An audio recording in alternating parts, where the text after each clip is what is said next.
welcome to the Roberts Law Office Injury Podcast. Kentucky attorney Jeff Roberts has over 25 years of experience.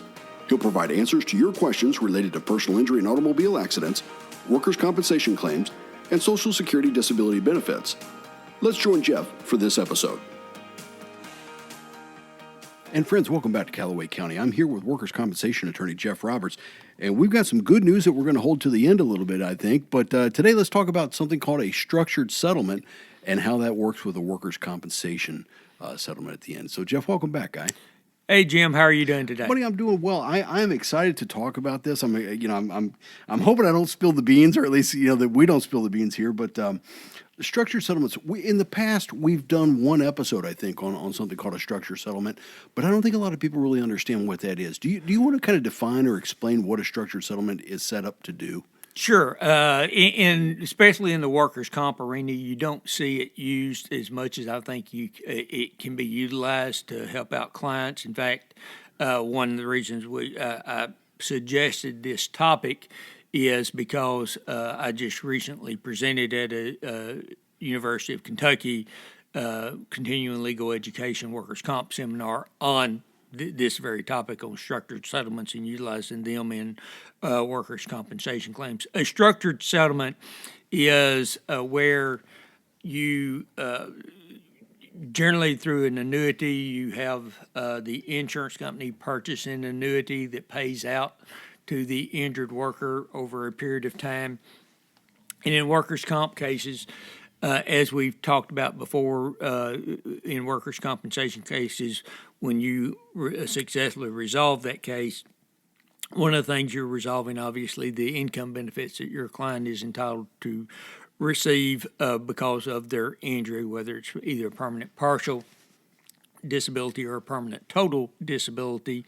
They're entitled to income benefits. On partial disability in Kentucky, the income benefits are generally paid out over 425 weeks or 520 weeks. A lot of times you can settle them on the lump sum. And then for permanent total disability, it's paid out to age 70 as a general rule. With a structured settlement, you can have the insurance company purchase an annuity that makes the payments to the injured worker over a period of time. And there's a couple of benefits that we'll get into on that in just a little bit.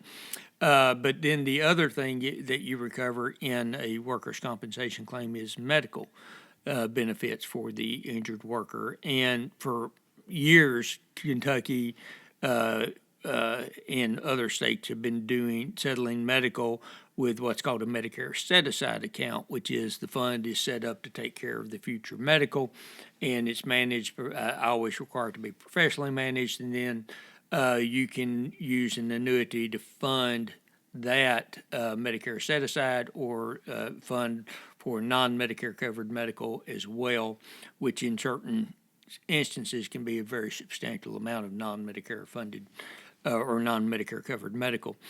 So the structure would basically be the insurance company is purchasing it. You got a set payment schedule that the person will have, and they know the money's going to be coming in. One thing with workers' comp, whether it's permanent partial or permanent total disability, is the insurance company can reopen the claim in the future and say, if I got permanent total disability for a 30-year-old, for instance, at 45, they could come back in and say, this person has improved and we don't think he's totally disabled anymore, and take it back to a judge's decision. And if the judge says, no, he's not totally disabled anymore, then the permanent total disability benefit just went away for that client in that situation. Where when you have a structured settlement and annuity that's making the payment, that's guaranteed. They cannot ever go back in and say, well, he's no longer totally disabled. We want to reduce how much we're paying to him into the future in that regard. So you've got it locked in. The client can plan financially much better with that in that type of situation. Now, a lot of times I do these in conjunction with there's a lump sum amount and then the future weekly payment or monthly payments through an annuity that is there. And one of the couple of benefits to doing that is when you purchase an annuity now to pay out over a period of time. First, you're not limited by what the Workers' Comp Act says on the payout period. So instead of 425 weeks, 520 weeks, or age 70, you can do it whatever you want. From there, you can have it pay out for the remainder of your life. You can have it paid out to a guaranteed number of years. It could be a guaranteed payments of X amount every month for 20 years. And if you passed away at 10 years, whoever you designated as beneficiary would get those payments for the next 10 years. And with the workers' comp award, a lot of times that doesn't apply. Now, if you got a surviving spouse, they may get a portion of what you got, but they're not going to get the full amount of what you received from that. So you can have guaranteed, you can have for life, you can set up the payment terms how you want to set up the payment terms.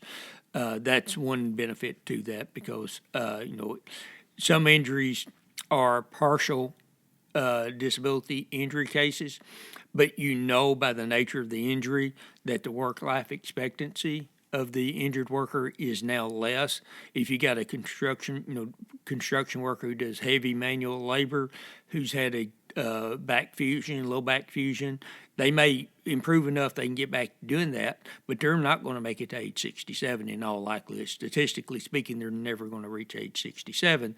In terms of their career. In terms of their work life, before they're going to have to stop working, especially if they stay in that heavy manual labor. Frankly, if they make 55, they're probably going to be lucky in that regard. So you can structure the settlement to where, the payments, if they're working and earning good and they don't need it now, you can start it at age 55 and then start paying at that point, and then they can, cease working if they want to there. And that, it seems like that money would just be able to build in value. I mean, that's a great, because you're not drawing any of the principal out, right? Exactly, and that's the other side of it, is not only can you structure it the way you want as far as how you pay it out, but the annuity grows. An award from a judge does not even have a cost of living increase. A standard settlement of workers' comp claim does not have a cost of living increase. Now, if we get a lump sum amount, the client can put that into an investment, and the investment grow. But the problem is the growth on that investment is taxed at that point. So if they both grow, the annuity and the investment grow at the exact same rate over 20-year period of time, where they get a lump sum and invest it, they're going to get whatever their tax rate is. Let's say they're 25% tax rate. They've lost 25% of that growth to the federal government. On the structure settlement, part of the settlement itself is the insurance company puts the money into a structure, and when you do it that way, that growth is tax-free because it's part of the settlement. So then that structure, the client is actually receiving 25% more. That extra 25% that went to taxes, they would actually receive that. So that's where one of the other benefits is that growth is tax-free. And that could surpass what the original settlement value was, obviously, because it's growth, it's compounding interest. Correct. And so you could actually, without doing anything, increase the value of your settlement. Yes. One thing that, you look at it on what the cost of the structure is, and then what the payout is over time. And frequently that payout, obviously you wouldn't do it if it didn't pay out greater, but you have that growth there. And depending on how much is going in and how long it's in there, I've seen structured settlements that were for a very young individual that stayed in and didn't pay out for quite a while, where it grew substantially over time, into where the ultimate payout was more than double what was initially invested in the account. Interesting. And just a minute ago, you mentioned the cost of setting it up. That cost is not something the client pays, right? That's not something the injured worker pays. Correct. They do not pay that. That is paid by the insurance company when they set up the annuity. They take care of paying for that as well at that time. So it's not when the injured worker settles. When we're discussing the annuities, when I'm discussing with the client knows what the payout is, how much you're going to get a month, when it starts, when it ends, all of that, and that's set in, when we settle it, that's set in stone. That's in the settlement agreement itself. from that standpoint. There is no, the client does not have to send a check to XYZ insurance company or life insurance company every year, whereas if you do an investment, then you probably paying management fees, et cetera. There, you don't have to pay those with these structured settlements. I tell you, the more we talk about this, the more I look at those and say, for the right kind of client, that would be a fantastic option. Yeah, It's not for everybody, but again, wow, a lot of benefits. Yeah, it can be very, very beneficial. And then on the, I talked about the Medicare set aside, and they're nearly always funded with an annuity because that's what Medicare requires, or Center for Medicaid and Medicare Services. You have to have those approved by Centers for Medicare and Medicaid Services, and then they normally say you got to put in this amount initially, and they go over a rated life expectancy as a general rule, but then put in X amount every year for the next 25 years or whatever it is. From there, and the insurance companies nearly always purchase an annuity to make those payments into the future from that standpoint. And so you've seen structured settlements in regard to the Medicare set-asides used for a long time in workers' comp. They haven't been used for the income benefit side as much there. And then on the non-Medicare covered items, when you have clients who have significant injuries, one of the things in Kentucky for medical, it's not just doctors and hospital charges. It's covered if you've got someone who needs accessible home. If they had an injury that causes them to be paralyzed, and so now they need an accessible home, wheelchair accessible home. Making modifications either to their home or getting them into a home that is accessible is part of the medical cost there. And that's, I said non-Medicare covered medical because that Medicare would never pay for an accessible home, but that's something I can recover for my clients. There's some medications that Medicare doesn't cover, so that's another thing that would go on to this other side, and you can use an annuity to fund that. And that what can be very beneficial from that standpoint is the growth aspect again of the money going in there, and then you can structure it to where it starts off at a certain amount now, but then grows as the person gets older. And so more money is going in at 60 than going in at age 35.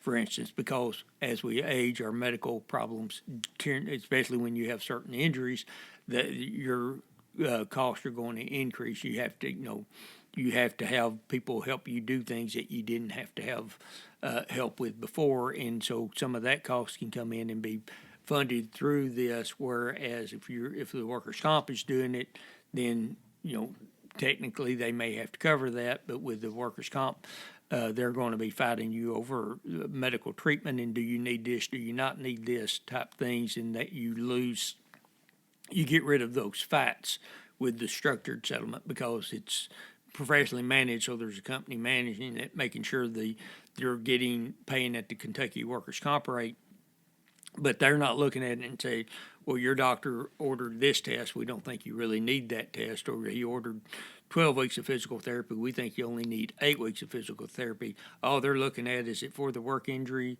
and here's what the rate is, and they send the payment out. They're not fighting over medical bills, and that takes a big headache away and offers some security for the client, knowing that they don't have to worry about those fights in the future.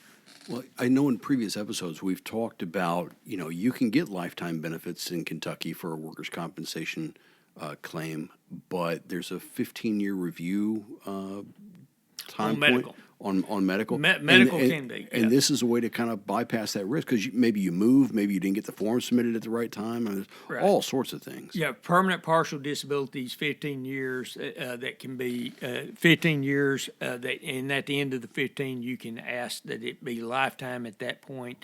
Now, if you're totally disabled or if you got prosthetics, then it's automatically lifetime from that standpoint. But yes, medical, a lot of times will terminate at 15 years unless you ask and the judge ultimately says yes. you get it with these settlements, then you kind of lock it in. A lot of times you're seeing these in the, I see these used, and I've used them in when I have clients that are catastrophically injured. That their medical expenses are both Medicare covered and non-Medicare covered are going to be astronomical compared to what the normal person extends over their lifetime anyway. From there, and this is a way to kind of make sure that is taken care of.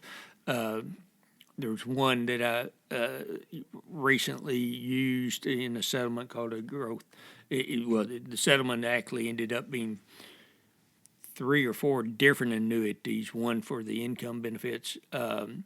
This one client who the claim had resolved for permanent total disability, and there were some other issues that caused me to get involved. I wasn't the initial attorney that handled the case, but come to me and on the annuity, because of the age of the client and how long it was going to pay out, we were able to get an annuity for the client that pays them more per month now than what they were getting under a permanent total award from the administrative law judge. So, in the cost to the carrier in that case was less than the lump sum value of what the award was, but because of the growth of that over time, we were able to get it. The client is getting about $500 more per month than they were getting beforehand.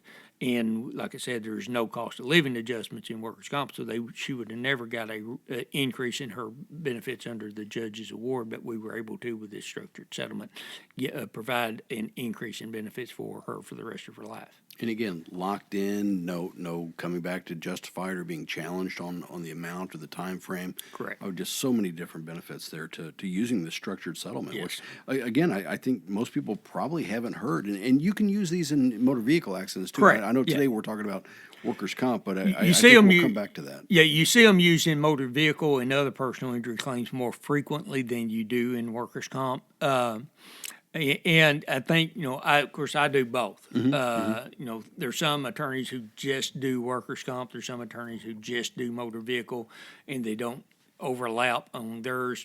I think part of the reason that I'm more comfortable using structured settlements than some workers' comp attorneys is because I've been using them for years and years in car wreck cases to maximize the recovery for my clients.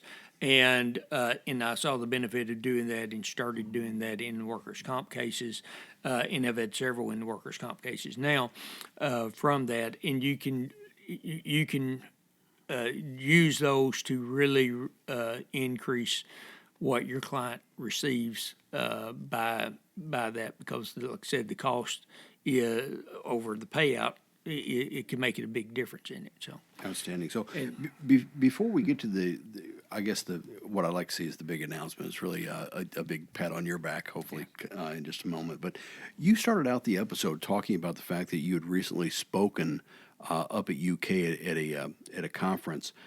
Kind of tell us about that. Once again, you've been invited to come in and talk to other attorneys and kind of teach them about. In this case, it was using structured settlements in a workers' compensation case. But that's once again where your peers have actually recognized you to say, hey, Jeff, would you come teach a whole bunch of other attorneys how to do this? Yeah, I was asked actually in a last year I was involved in a case where we settled, and the insurance company, we used a structured settlement, and the attorney for the insurance company, it wasn't the defense attorney. There was a defense attorney involved, but I was dealing more with the attorney for the insurance company, staff attorney for the insurance company on this case, which is unusual, but the size of the case is he wanted to keep it a little closer, a little tighter control over it than normal, I think, from that. But after we resolved that case, because when we were working on that resolution, and he commented then that he was impressed that I knew about the structured settlement processes more than a lot of attorneys that he deals with in these type of cases there, and it worked out to my client's benefit, frankly. in that case. And after we got it settled, probably a month or so after that, he reached out to me and said, this conference is coming up in April of 2026, and I'm going to be speaking on structured settlements, and I'd like for you to give the plaintiff's perspective and speak with me. You know this area better than a lot of attorneys do, and so he asked me to join him in giving that presentation, and I did. And I've spoken at that same conference multiple times. I was going to say, this isn't your first time. No, yeah, I've spoken at that and other conferences multiple times on workers' comp issues and on other personal injury issues. I jokingly tell young attorneys that if the first time you say yes to, or first time you get asked to speak at a seminar, it's a big ego boost that they're asking you to speak at a seminar, but you don't realize that now your name is there for the rest of your career to get asked to speak at seminars. And so, it's always an ego boost to be asked to speak at a seminar from that standpoint. But well, I think it's a recognition of your level of practice. I mean, you've done this for 33 years, but I know a lot of attorneys who really have never given that kind of a presentation, and here for various organizations over the year, I know because we've talked about them. I've actually been in a couple of yours, and it's it's quite impressive. Thank you. And another thing, though, I think we need to talk about on the structured settlement. One of the benefits of a structured settlement is that it provides guaranteed income for the client. Assets can't be dissipated. What does that mean? If you get a large lump sum settlement, there's no restrictions on it. You can use it however you want, good, bad, or ugly, in that regard. And in my career, I've represented some people who've had significant brain injuries from work injuries, and it can be easily taken advantage of by others, and they get a large lump sum settlement, and somebody comes and tells them, your driveway needs repaving, we'll do it for $10,000, and then they come and throw a little something on it or whatever. They can be taken advantage of by someone easily. And if you've got it structured, then they get so much every month, and they can't run through all the money. Another thing that nobody wants to think about and is, unfortunately, with injuries, significant injuries, they can weigh on a family. Oh, yeah. And I've seen through my career several clients who, because of the effects of an injury, people who are going through chronic pain, tend to be a little grouchy at times. And then, you have a certain level of, 2 household income that goes down to a single household income. And then financial stress comes into play. And I've had a lot of clients, unfortunately, be divorced because of this. Well, if I get a large lump sum for the client, they put it into the joint bank account. It's their money for their workers' comp injury, but once it goes into that joint bank account, at least my understanding, I don't do divorce law. Don't want to ever do divorce law. It's in the marital pot. Yeah. Yeah. Once it goes into the joint bank account, then it's now marital property.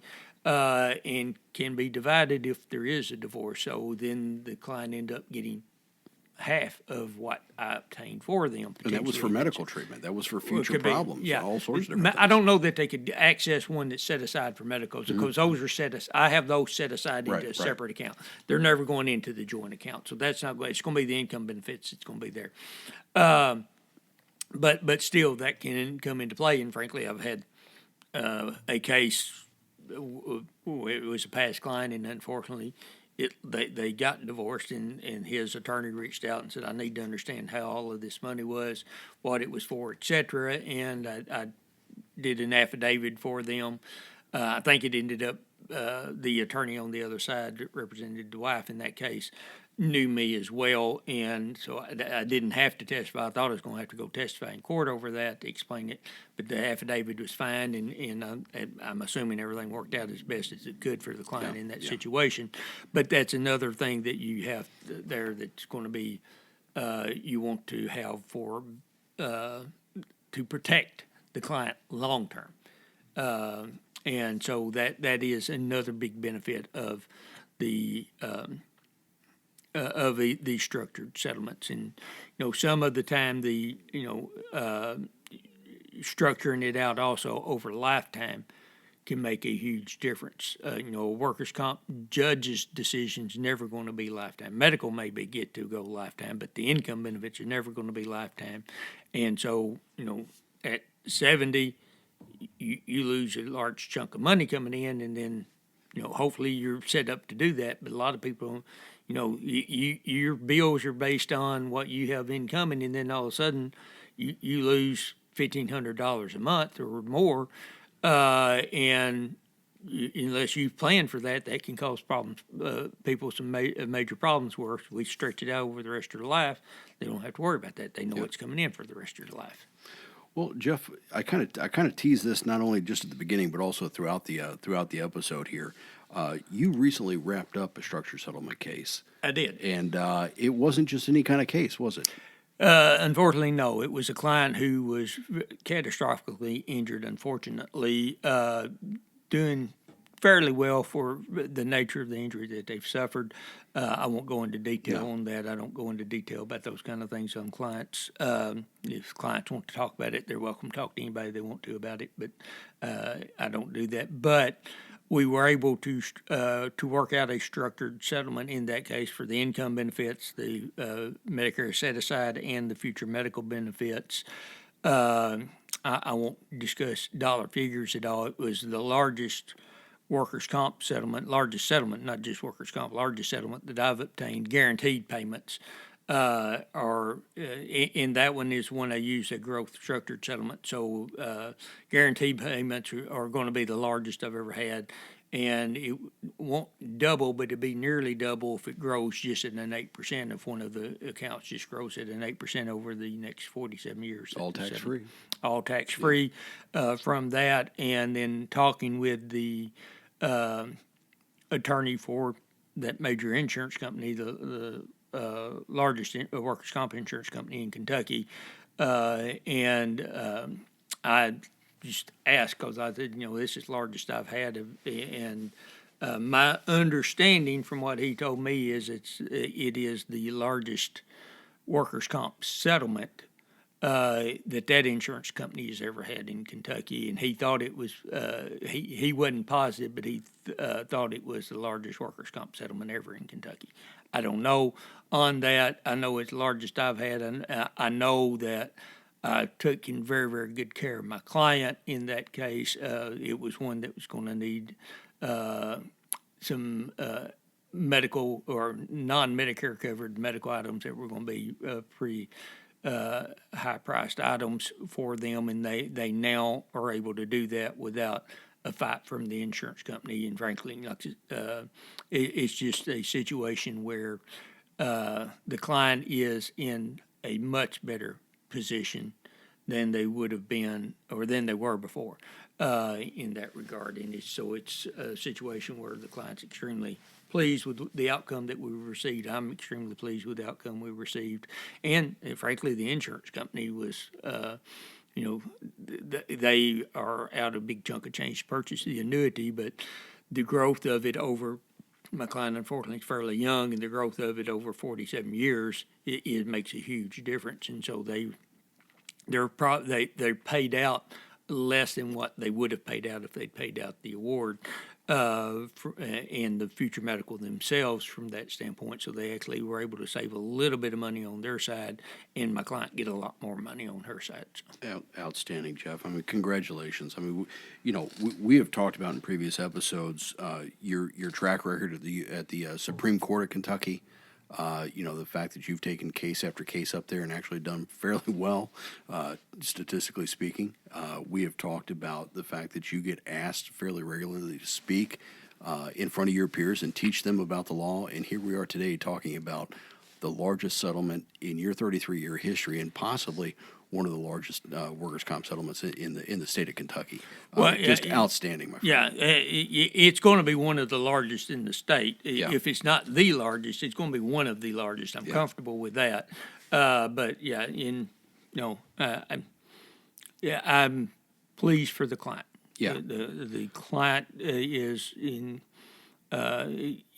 taken care of for the rest of her life, and that was my goal. And she doesn't have to worry about medical. She doesn't have to worry about paying bills or anything for the rest of her life, and that's the best part of it. Incredible. Jeff, we try to talk about this at the end of every episode, but you've got two offices. We're recording today down in Calloway County, but you also have another one up in Christian County, up in Hopkinsville, right? Yes, on Virginia Place up in Hopkinsville. I've had that office for a few years now, but the number to reach me, I just use one office number. Makes it easier from that standpoint. The number is 270-753-0053. And if you call during business hours, I don't like getting machines when I call places. If you call during business hours, you should get a person to answer unless we're tied up on other lines. So you should have a live person you're talking to. And if you've been injured on the job or a car wreck, anything, and you want to talk about what you're entitled to, what you may be entitled to from that standpoint, and give us a call, and we'll be happy to get some information from you and see if we can set up an appointment. Well, Jeff, I tell you what, this is a great way to wrap up this episode. But realistically, I love the motto you have for the firm, and I think the case we talked about here at the end really kind of summarizes that. Motto is we provide small town service and deliver big city results, and we try to live up to that motto in every case we handle. Well done, my friend. Hey, we'll be back here in a couple of weeks, but thanks for your time. Thank you. Take care. Bye-bye. Bye. Thank you for listening to the Roberts Law Office Injury Podcast. Jeff will return in 2 weeks. Until then, he invites you to visit jeffrobertslaw.com and follow his firm on Facebook. At the Roberts Law Office, you'll find a history of small town service and big city results.